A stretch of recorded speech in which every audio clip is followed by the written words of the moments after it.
So I've got Logan Lucky, and I had no idea what to expect when going into this movie, which is kind of rare for me because usually I feel like I'm pretty inundated with trailers and information and previews. I just heard there's this good movie out called Logan Lucky.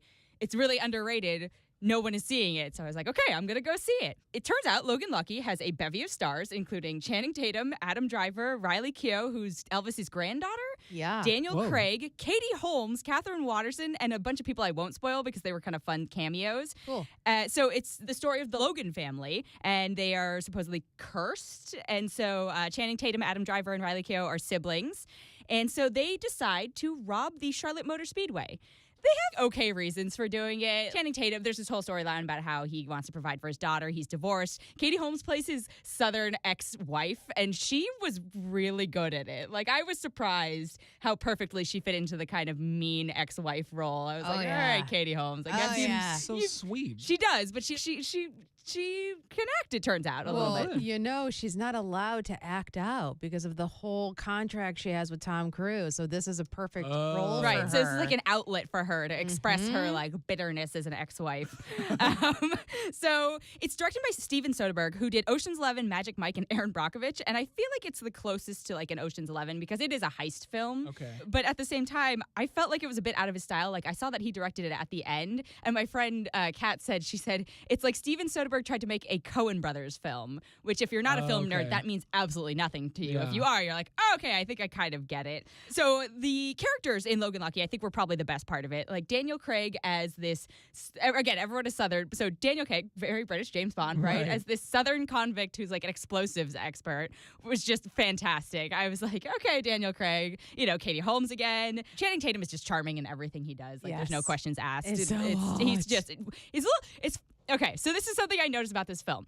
You've got like Adam Driver, right, who's super in shape for being Kylo Ren. You've got Channing Tatum, who's usually super in shape for being Magic Mike. You've got Daniel Craig, who's usually super in shape for being James Bond. Mm-hmm. They all were like looking a little pudge in this. They all got to let themselves go because they didn't need to, right? This isn't a super action film. They just kind of got to be like dad bod levels. Yeah. Meanwhile, the women had to be so in shape for this when there was really not a huge reason for them to be.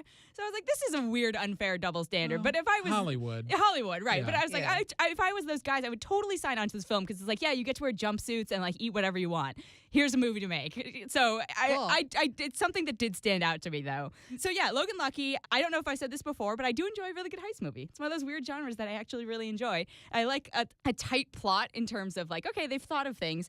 And in this one, the plot got pretty absurd, right? Like robbing the Charlotte Motor Speedway in 2017 is pretty ridiculous. What are they robbing it of? The cars? No, of the money, the transactional money. There's like a whole thing about how I guess the Motor Speedway has its own little like vault under it because so much money gets exchanged in NASCAR, right? There's like 100,000 people exactly. there. And think about every concession stand, all the beer, all the food, all the like merchandise. It all goes into one place. So they explained it in the plot. And it's like, all right, I guess I'll buy this for now.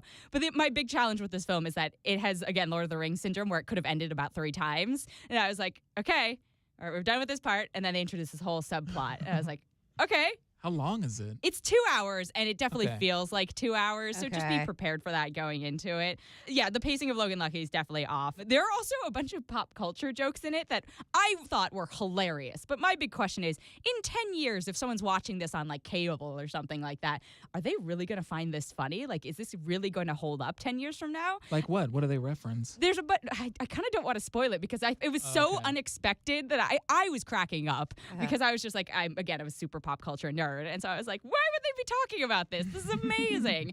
But it's not, I don't think it's going to have, in 10 years, somebody find me and tell me if I'm wrong. It runs a little bit long, but the characters are really fun. It was unexpected. I haven't seen a movie like this in a long time, so that was kind of a nice, refreshing thing. And I think it's actually worth checking out. So I'm going to give it 3.8.